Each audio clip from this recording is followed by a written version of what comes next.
You want to think, well, the pen is mightier than the sword in the long run, but when something like this happens, at least for a short time, it's not.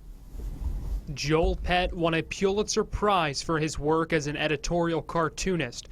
He's also the president of a nonprofit that champions the rights of cartoonists across the world. Pett says a lot of us here in the United States take for granted freedom of expression, and it's attacks like the one we saw in Paris that remind us of its price tag in other parts of the world.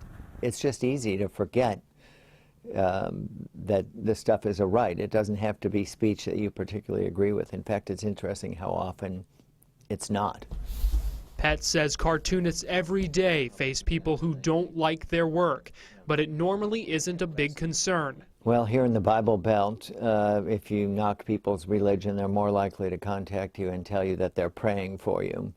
The last time I had a serious threat, it was from UK basketball fans who didn't like what I had drawn about their coach. That's a religion in itself in this neighborhood, as I'm sure you know.